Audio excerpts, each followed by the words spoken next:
Every business has its own unique story. Stories brewed in early mornings and late nights, built by the hands of business owners chasing a dream. Here on Business Over a Brew, we bring those stories to you. I'm Nick Dark, and in each episode, we sit down with a local business person to explore what drives them, what challenges them, and what keeps them pouring their passion into our community. Because every local business contributes more than just products or services. They're the heartbeat of our neighborhoods.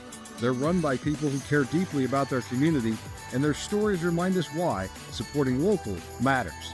So pour yourself a drink, take a seat, and let's learn from some of the best in our backyard, right here on Business Over a Brew, presented by the Riverbend Growth Association.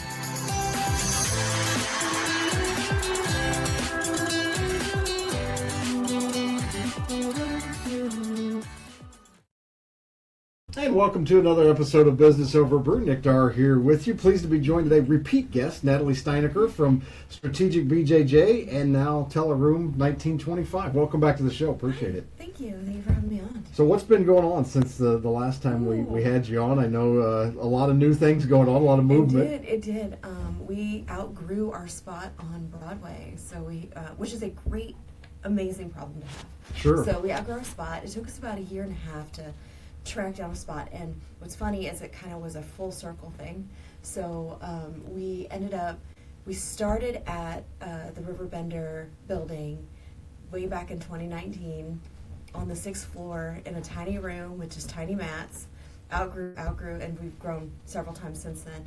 And then now we're back, but now we're in the first floor and we have room to go into the basement as well. That's interesting. That's kind of similar to our story. Mm-hmm. We actually the radio station started here in the Hotel Stratford in 1948, and then went to several other locations. We were on Godfrey Road for a while, on Home Rounds Parkway for a minute, and then moved here in '97 and been back here ever since. So I don't know why those things seem to happen so often. I don't know, it's so strange, the full circles. Yeah. And with the movement and expansion of our mats, because we have 2 matted spaces and we're getting ready to mat some more stuff downstairs because we are growing still, which is amazing. It's like a Field of Dreams moment that if you build it, they will come. Right. And basically, that's what's happening now. And with that, I've inherited part of the old community center, and which is now the Teleroom 1925. You know, and I want to definitely talk about that and that new endeavor, but I want to talk about Strategic BJJ because it seems like, the most small businesses, the biggest problem they have is acquiring clients. Like, how do you get clients? Yeah. But you guys seem to have kind of cracked that code a little bit. What do you think has been so appealing to?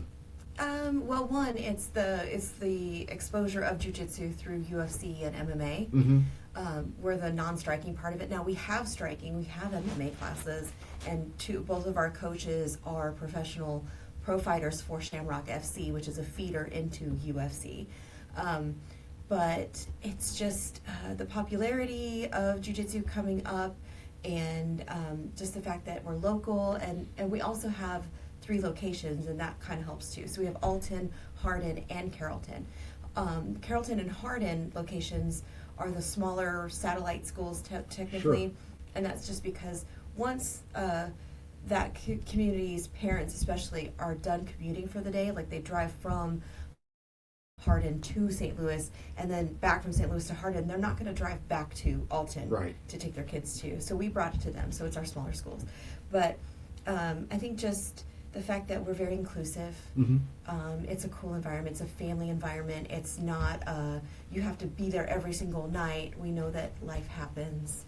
My husband and I are on the other side of raising kids. Our kids are older now. We've got a 21 and a 19-year-old. So like we know life happens. So we're not Cobra Kai. If that makes sense. It does to me. Yeah. Yeah, we're not Cobra Kai. We're not like winners win. Right. It's you come when you can. We appreciate you're here. We're just happy we're on the mats, and it's just a cool culture. Yeah. Yeah. What's been when you started it? Is this kind of what you envisioned for it, or is it totally different? Oh, totally different. We were just happy to have 10 students when we first started. And it was kind of a maybe, I don't know if side hustle's the right word, but yeah, you had other we jobs. Both had, my husband and I both had full-time day jobs. Mm-hmm. And I came on in 2023 as full-time for the gym. So I'm all of the admin, all of the marketing, all of the All of the everything. All of the everything. And then my husband, he does his day job, and then he teaches and coaches and runs the other part of it. But we have some amazing coaches that have stepped up. Some of our upper belts have just absolutely expressed their interest in teaching, and we would love to foster that. We don't want to be like, oh no, it can only be this coach. No, if you've got an idea for a class, come, we got it. And just to touch on it, the addition of the Teleroom has let us have like group fitness classes. Like Ellie Trombetta comes in Thursdays and every other Saturday. Thursdays is strength and endurance. Inside that, at the same time, is going on our mats, because we use it as an extra spot. And then she does Mommy and Me classes at 8 a.m. With the littles and their moms, and they literally use the babies as like they squat with the babies, and they, and at the same time as our beginner jiu-jitsu classes going on. We have Serrata Eskrima that comes in on Wednesday nights and Saturday mornings, and it's Filipino stick and knife fighting. And so they're in the teller room doing their thing while jiu-jitsu is going on. We have a lady who comes in and does the yoga every other Monday at the same time, and we've offered that to our students as something free, as an add-on to the program, so that when they do yoga and then they go in and they do jiu-jitsu, because it's kind of like a little bit before. So we've had this spot as it just kind of melts seamlessly into what we are doing anyway. So we have other martial arts and other offerings that, someone may not want to do jiu-jitsu. Right. We've got other things that they can do. Tell us about the Teleroom 1925. How did that come about? And the great story behind the name, too. I'd like to hear that. So the name comes from because it opened up as the first National Day of Alton on October 1st of 1925. And we launched the Teleroom October 1st of 2025. Wow. So exactly 100 Exactly years. I know, 100 years. another full circle moment. Sure. So we launched it as the Teleroom, and we call it the Teleroom because there's still some of the teller stations that are there, and it naturally becomes a bar for like someone's event, because it naturally filters people down to one at a time, and someone can stand behind the teller station and hand out drinks at whatever event you're at. And so that's why we called it the Teller Room. 100 years exactly, 100 years later, and we just wanted to have something that kind of puts a nod back to the historic. Sure. Because it used to be the community center for Riverbender. Right. Skyline Properties, who owns it now, and Diane Flavin, who's the property manager, they and the owners did an $80,000 build out for that space. It's beautiful, it's bright, it's just such a gorgeous backdrop for events now. Sure. Talk about some of the services that you offer there, and just kind of the concept behind it.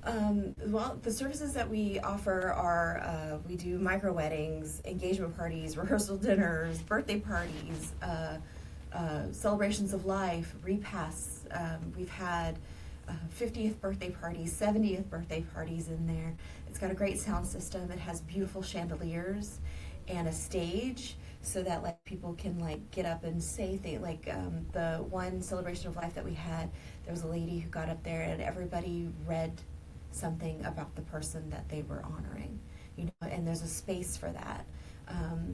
The weddings are weddings and receptions. The wedding that we have coming up, we create an aisle with the chairs, and they get married on stage, and then while they're doing photos, we flip the room, and it can hold up to 60 guests with the dance floor and the head table being up on the stage with your bridal parties. So there's a little bit of everything.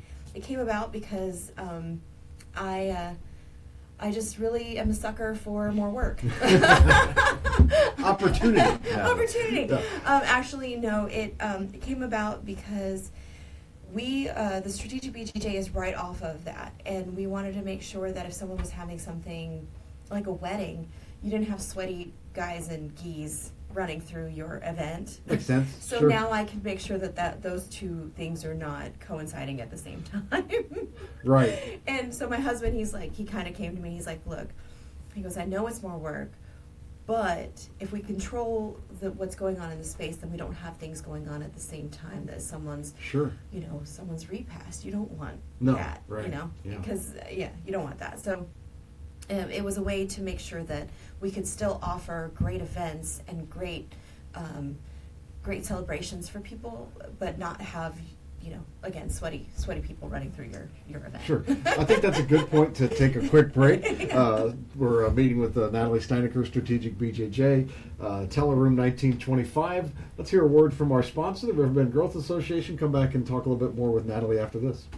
Nick Dar here with Big Z Media. Hope you enjoy the episodes of Business Over a Brew, and pleased to have the Riverbend Growth Association as the sponsor of this program. Our missions are kind of the same, really. We're attempting to educate people about business, foster business in the Riverbend community.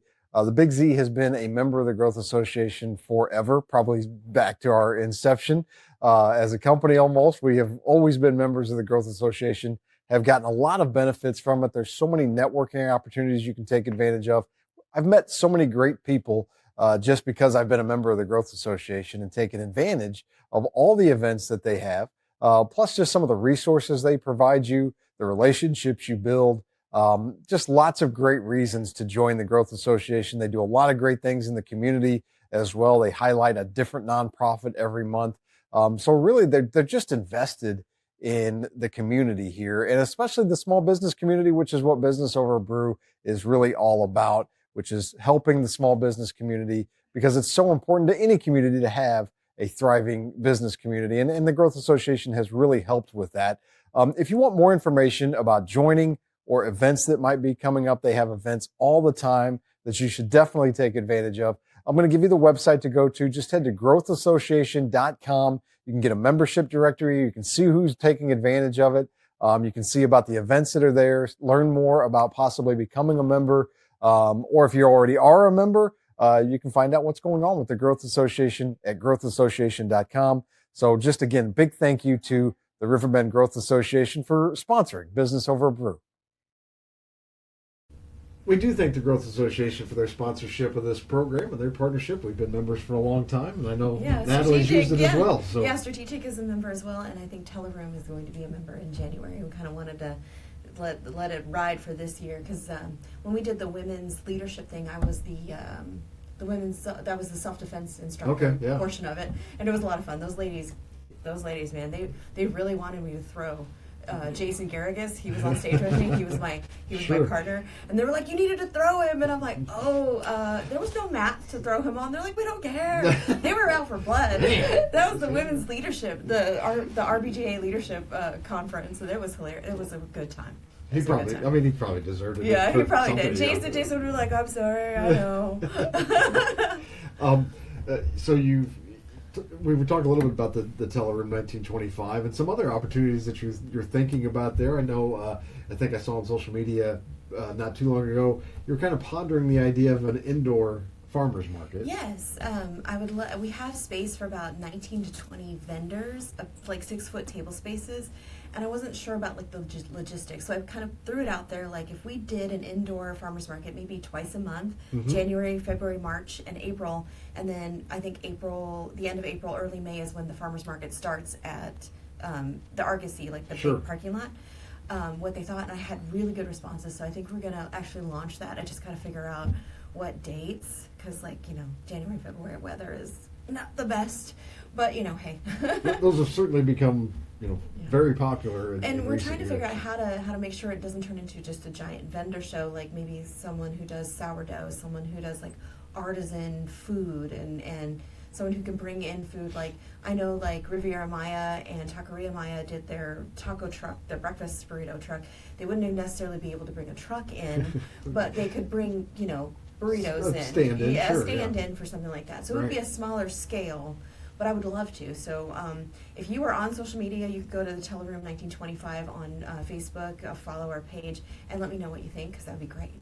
I would love some feedback and some advice on that too. Yeah, I think it's a great idea. That's certainly got the makings of one anyway. And I know classes are offered there as well. Yes, if somebody wants to come in and teach classes, like crochet classes or painting classes or drawing classes or art classes of any kind, we have the ability to do that. We're also like a meeting space in the evening as well, so things like RBGA in the evening, or networking group of some kind in the evening. I know that our B&I group is in the day and on the second floor. So during the day, we have to kind of keep it quiet because riverbender.com is on the Sure. You on don't want the to second, disturb and them. we don't want to those folks up there. disturb no, and we don't want to, you know, because like the atrium area does that. But after 5, we can do whatever we want to do. Sure. So it's up to them. You know, it's if they want to come in and do a meeting in the evening, we have that space. We can set it up.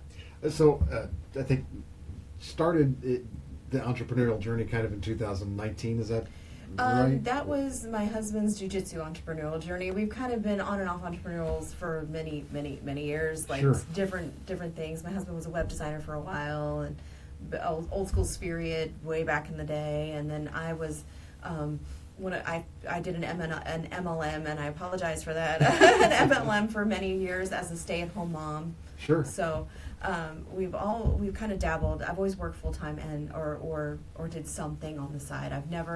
Unfortunately, I've been one of those that's never been without gainful employment since I was like 14. I was like Grafton's newspaper girl for a while, and then I was Jacksonville's newspaper girl for a while. So it's like I've always done something. And we found out before we came on, we even interned in Jacksonville, same radio station. So. WEAI 107.1. And the station survived. I know. They're still on the air. So.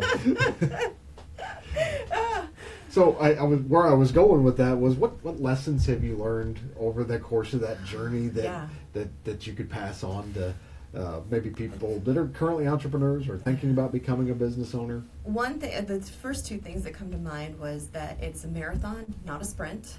You have to be set up for the long haul. You have to go through they call it paying dues. But it really is. You've got to be able to stick around through it. And I think once people see that you have established that you are able to stick through the tough times, then they start like, oh, well, this person's been around a while. And just like jiu-jitsu, same thing with jiu-jitsu. It's not a game of who's best. It's a game of attrition. It's not who's best. It's who's left. Mm-hmm. And it's one of those that, like, unfortunately, if you can be the best while you're staying around, that's great. But it's one of those that you just got to stick around.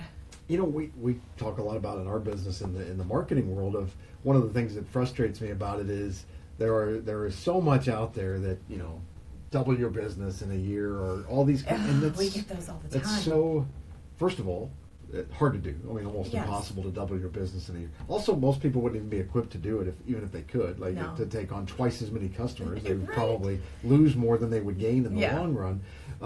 So I think what you just said about attrition and being a marathon and 10% growth every year or Yes. 15, that's really where you want to be. 10% is excellent. It is. Sometimes right. it's 5. But if you look back over, we've been around since 1948. So Yeah. if we had 10% growth every year Yeah. consistently, I mean, where we would be now.